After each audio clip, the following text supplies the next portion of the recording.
The first time that happened, because you've experienced it in the past, what was your reaction from it? Did you feel like this was normal? This was love? The way he abused me was completely different. So I was almost like shocked because I was like, he loves me. Yeah. You know, like he loves me. But when he did it, like, I remember exactly how he did it. He grabbed me by the throat, he brought me into my closet, started slamming my head against the wall for like hours. I would pass out, he'd let me wake up, strangle me again, I'd pass out, strangle me again. Like, and he would just beat on me for hours. And then I would just start crying so hard that like he would stop, right? And he would leave, he'd come back like an hour later, and I would just, you know, be like trying to take care of myself, like covering up the bruises, you know, fixing my lips because they're busted, or like, you know, putting a bandage on my head because my head's bleeding, you know? And he would just come in and he would just cry. He'd be like, I love you so much, I didn't mean it, you know, I would never hurt you, I will never do it again. And he did. He would do it again and again and again. Of like narcissism. And it would get worse every time. Like every time it would get more extreme. Like I remember one time he got a knife out of my drawer and he chased me around my own house with a knife trying to kill me because I texted my mom past 10 p.m. Wow. Yeah. Wow. So it was a lot of control, manipulation. Yeah. He made it to the point where I was not allowed to speak to my family. I did not speak to them for a long time. And it was just terrifying. Like I was almost like, my friends knew, but I wouldn't vocalize it. Like they could see it on me because I was clearly like beat up, but like I wouldn't ever say anything. And if they asked, I would say, no, we're good, we're perfect. Because I was embarrassed. Like I didn't want them to know, like, hey, I'm so weak, I can't leave this guy because I love him. And what does this look like in your life? In my daily life? I mean... No, well, what I'm saying, this is a pattern. I mean... This same thing that's happening now is childhood. Yeah. Because one thing that people don't understand, when you have, as a kid, as a child, you have your mom and your dad, both of them teach you two different things. And when you have your father, he teaches you love. This is the person that teaches you love. So when father's not missing, but somebody else comes in, whatever they teach is gonna be like, okay, this is love. That's just how the brain works. Yeah. So if you receive love in that place of abuse, you're gonna constantly either end up dating that or marrying that because it's always similar to your father. Yeah. And stepdad happened to be father at that time. So then you get in this type of relationship and you're like, although I know this isn't bad, you said the same thing earlier. I know this is bad, but I didn't say anything about it because he loves me. This became norm. I'm looking forward to, like, this has to happen to know that it's love. Yeah. If someone's not be with me. Yeah. Yeah. And then your self-esteem has been brought down so low that it's like, this is what I deserve. This is it. Like, this is probably the best it's gonna get. Yeah. So be in this. I mean, and it was weird because I was so proud of him. I would show him off like he was the best man in the world. Wow.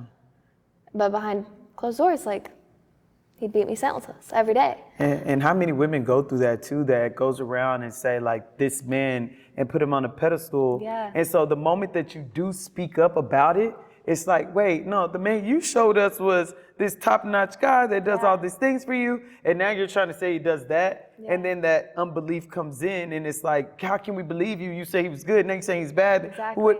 You just gotta, like, when they say, I'm never gonna do it again, you did it once. That's what stopped you from doing that. They're gonna do it again. That's good. Yeah.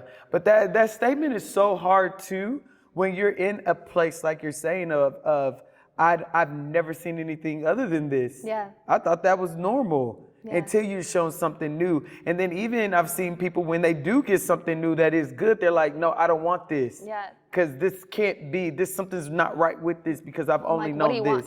Exactly. Like, what do you want from me? Every man that I've dated, he wanted something from me. Yeah, exactly. Or to take something from me. Okay. Yeah. So you're in this relationship, this abusive relation. How do you get out? Or do you even get out? Well, clearly you're here, so you got out. Yeah, I got out. So I slipped up. The last time I did drugs while I was in that relationship, I did 10 grams of mushrooms and 10 grams. a gram. What does that look like? What does 10 grams of mushroom look like? Bigger than that. Bigger than this bag Yeah. here. And 10 grams is about enough Bigger for about than this 20 bag people. here. That's about enough for like 20 people. Bigger than, and guys, this is, before y'all think, this is not mushrooms. Before y'all think this is not mushrooms. This is part of our product that actually is for insomnia. And you guys can get that on our website. But it's big, this was full. Yeah. And you said bigger than this, and you took it all at one time. I took it all at one time, and I did. Where did you go psychologically? You I had wasn't. I was gone. To be honest, I remember how demonic. I saw like demonic things. What can you give us a description? I would see like flashes of my family dying or being tortured, or like horror movies. Like it was horrific. Wow. And I mean, I was also on like, I also did a line of Molly. I was gone. I was not there. I started having a bad trip. I call him. I'm like, I need you to come take care of me. He's like, okay. Comes and takes care of me, and he takes me to his parents' house, right? And it's silent the whole way home. Mm-hmm. And I'm clearly not in the right state of mind, but I know it's coming. And so I'm already like, oh my gosh, my heart's racing. Mm-hmm. And I can feel the anxiety, and I can feel like I'm gonna throw up, because it's terrifying, because I know this is gonna be the worst one, and this is gonna be the time it kills me. Like, that's what my brain said. Like I'm about to die. Like, that's where I was at. And it was weird, because I was chill. Like, I was fine, but like I was almost ready. Like, I was just like, okay, this is how it's gonna go. And we walk home into his house. He has 4 flights of stairs that go down to his room. So we get to the front of the stairs, and I'm like, can you help me walk down the stairs? I'm messed up. And he's like, sure. And he throws me down the stairs. I roll down like 4 flights of like wooden stairs, and I knocked out. I wake up, and he's beaten me senseless. Like, he cracked 3 of my ribs. He dislocated my jaw, and he gave me like a concussion, but I had like concussions multiple over that span of the year. So I think this was like my 7th or 8th concussion in the last like 6 months. Wow. So I mean, I was broken, and I didn't tell nobody. I didn't go to the hospital. I healed on my own, and I didn't speak to my family. So wait, hold on.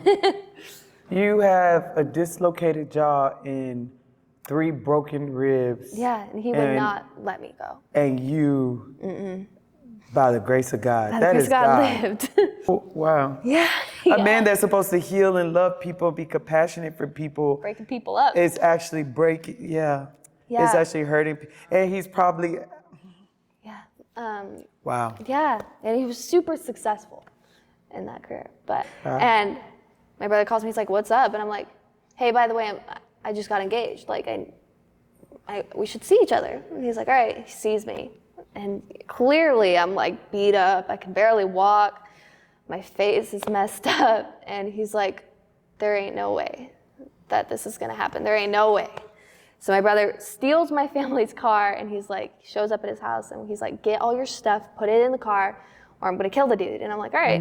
So I get in the car, and I tell. And what is he, the guy? I mean, he was a different person in front of my family. Oh. He was picture perfect. He had his life together. He had a career. Like, he was just everything they wanted me to have. Wow. So but behind doors. Did he fight to keep you though? No. He was like, okay, you can take her. If you gotta take her, you gotta take her. Wow. And I was just like, okay. And so me and him were talking. I was like, we'll take 6 months off, because I was still fighting for it. I was still in love with him. And I was like, he's obviously gonna want me. He loves me. He proposed to me.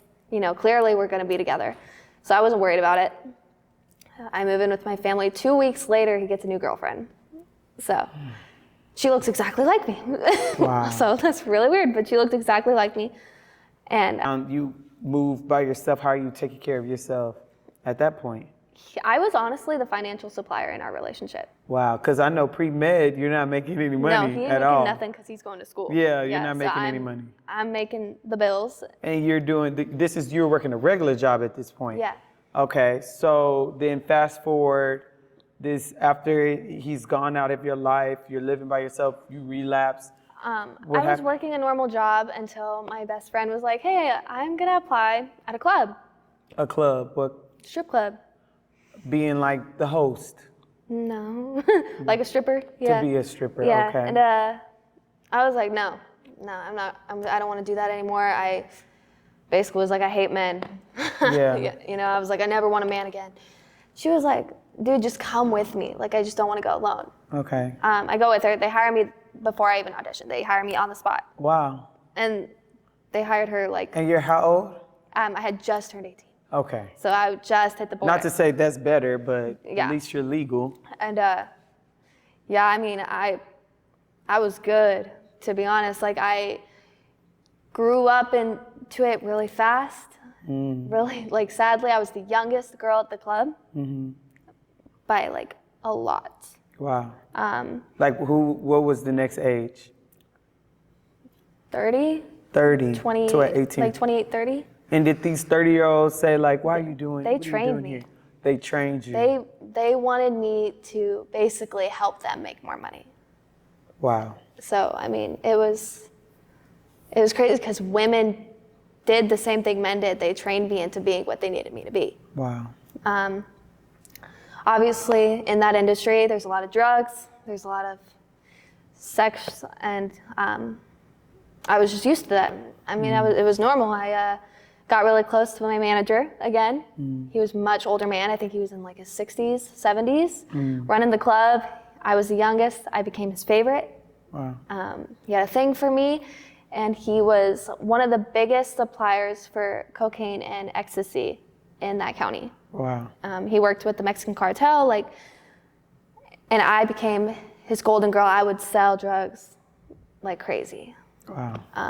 I was like the largest female selling drug dealer in my area. And Did you have any fear doing all this? no, like I never was scared of getting arrested or anything. Why? Or dying. Like, Why? I don't know. Like, I just knew I was smart. I knew what to say and what not to say. But I mean, I wasn't scared of dying because I was like, I had beat death already. So I was like, I ain't gonna die, whatever, you know. Okay. My time comes, it comes, you know. And I was just not scared.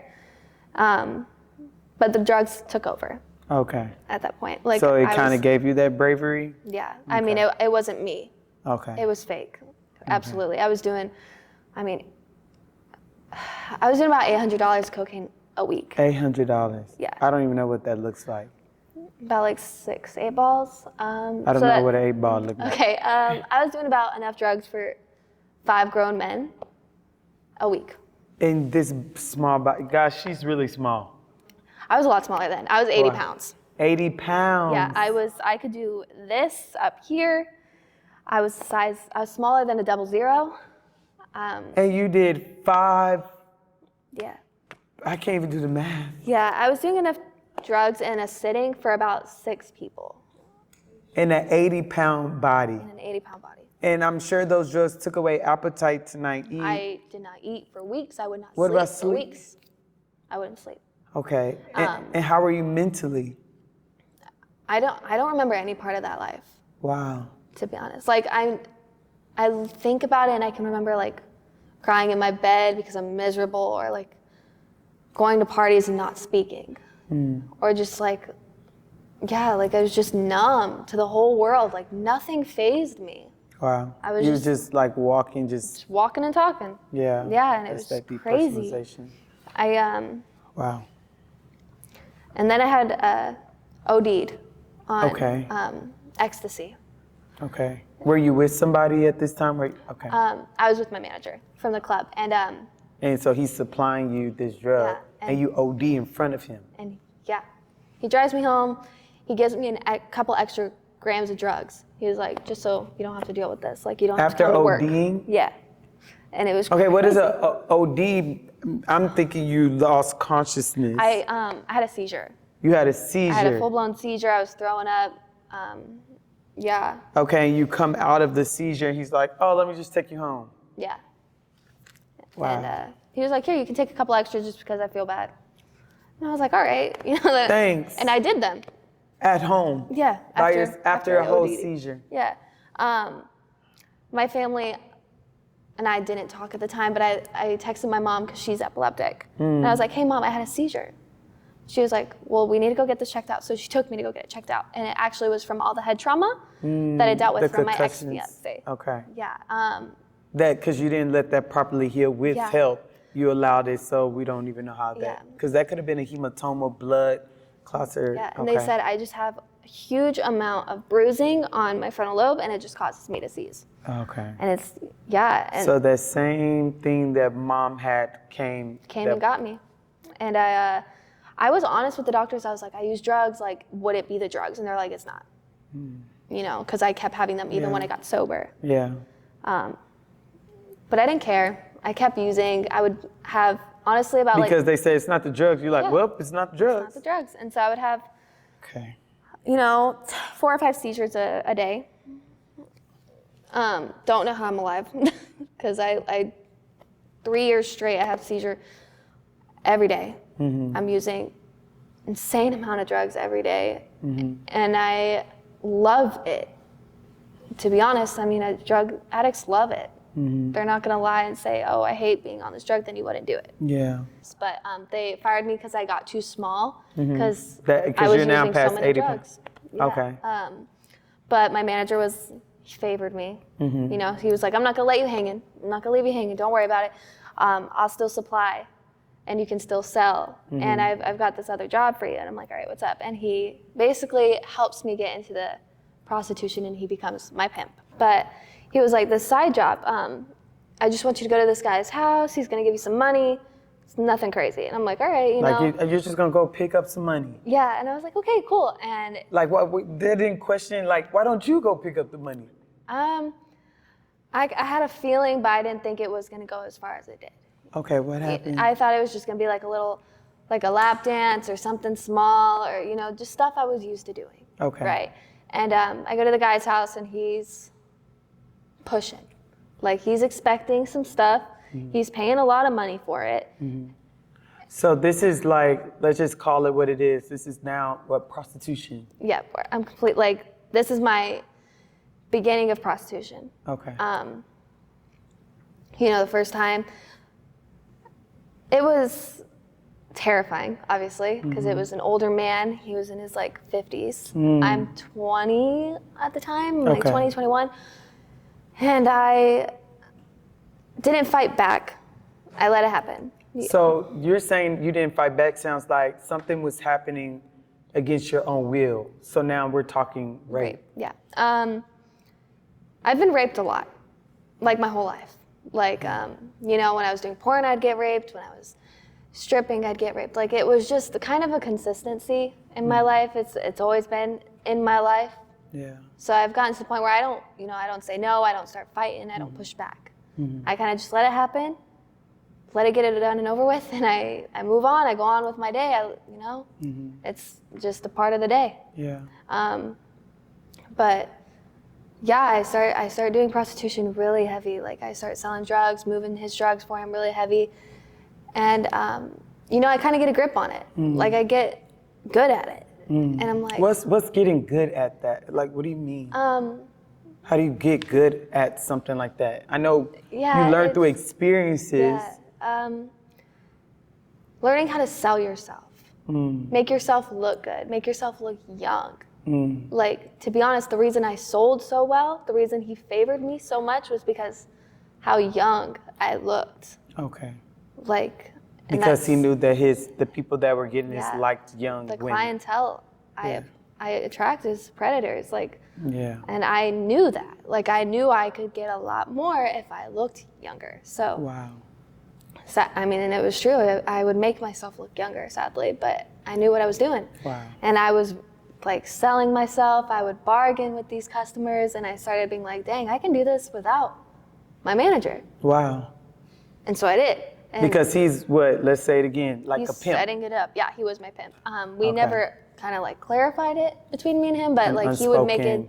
He'd make the deals. He'd make the prices. He'd set up the clients. He'd tell me where to show up, and I would, you know. And he would be like, "Hey, come pick up, you know, a pound of coke, you know, like." And I would be like, "All right, I'll come pick it up, drop it off at this dude's house, do my thing, give him the money for the drugs, and like I think it was like, we were doing like 5% of what I was doing for prostitution. Yeah. And I was like, you know what, I could start doing this by myself. Yeah. And so I did, and So you would set it up, people would now directly ask you for drugs? kind of just went off on my own, you know? I kind of ghosted him, and I started setting up my own clients, you know? And this person wasn't calling you, looking for you? He was, yeah. He was a very dangerous guy. Okay, because you said he's part of the cartel. Yeah, he was big. I mean, I've seen him kill people.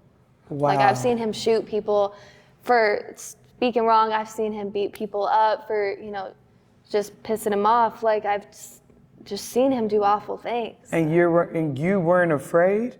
No, because I knew I was valuable to him. Like, I knew he needed me to make this money because I was making his money. Okay. But what about when you decided, okay, I'm going to leave? Were you not afraid of how am I going to get out of this? No, I was terrified. Okay. I was so scared. I remember I did my first clientele without him, and I was like, don't tell him. Don't tell him. Act like, you know, you don't know where I'm at. He's like, okay, you know, and I got away with it a couple times, and he starts calling all my clients. He's like, don't buy from her.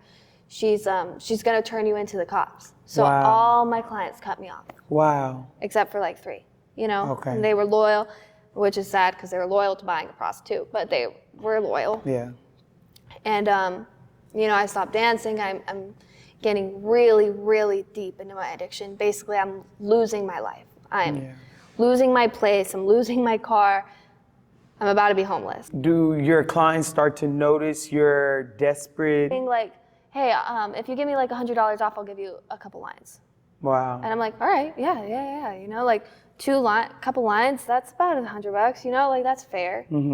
So I'm starting to sell myself for drugs rather than money. Yeah. Because I'm like, at least I'm still getting what I want. Yeah. You know, and it's just whatever. Like it didn't feel like it was that big of a deal. Okay.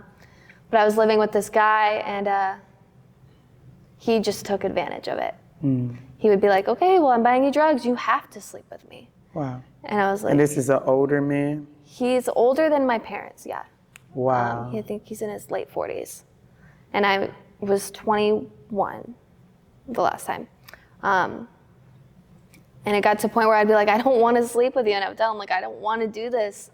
You know, and he's like, well, you live with me. You have to. And I'm like, well, I don't want to. Like, I hate this. Yeah. And he would just kind of be like, well, take a couple lines, do what you got to do, and then we're going to. And I'm like, all right, you know, and he would start lacing it, you know, cutting it with fentanyl, cutting it with meth, cutting it with Molly, and just. How would you know that it was? It tastes different, it smells different. And I, like, most of the time I would test my drugs, even if I knew it had fentanyl in it, I would still do it. Okay. Like, I wasn't scared to die. I really wasn't. Like, I was at that point where I was like, if I die, whatever. Yeah. I, like, honestly wanted to die at that time. So I caught him cutting some other stuff into it. I know from, like, my experience with drugs, like, I knew what it was. I didn't confront him. But he was like, hey, I cut you a line of Coke, you know, like. And you would do it, not him. He would never do it. Okay. But he would buy huge amounts of cocaine. Okay. Huge amounts, just for me. Okay. Yeah, and I saw him cutting lines of like fentanyl into my Coke. And I was like, all right, you know, it's not enough to kill me. And one day I did it, and it was only meth. And it was like only fentanyl, and it knocked me out. I mean, like meth wakes you up, but fentanyl just made me crash. Like I was just out, right? And I kind of blacked out, but I remember a lot of it, and I know he like beat me up really bad and raped me really, really bad for like hours. Like, and I mean, just like a body, flaccid body. Like I couldn't move. You know, I'm just laying there dead. And I'm not even sad, I'm just like, whatever, you know, like it's just heartbreaking because I look back and I'm like, wow, you know, but I eventually, you know, I start coming out of it, my body's torn up from the floor up, like, I mean, everything you can imagine, you know, and so he's like, get in the shower, you look terrible. After hours of raping me, he's like, get in the shower, you look terrible, you look disgusting. And I'm like, all right. And so I went and I showered and I look in the mirror and I look like death. Like I'm pale, my face is sunk in, I got bruises everywhere, got blood all over me, and I just look awful, you know? And I just start bawling, and I'm like, I cry out to God, which was crazy because I was high. It wasn't me. Like I didn't believe in God at all. At all. I used to always say like, oh, the Bible has been rewritten so many times, it's got to be fake. A lot of people say that. And I believed it. I was like, there's not a word in the Bible that I believe. Like that just doesn't add up. And I was high off my mind. I was coming out of a traumatic situation, and I don't know why, but my brain said, cry out to God. Like there's no way. And I literally cried. I looked in the mirror. I was like staring in the mirror, and I was like, you're gonna die. Like you're gonna die, and God, let me die. Like I was like, God, please let me die. Like I'm sick of living like this. Yeah. There's no reason for me to be here this way.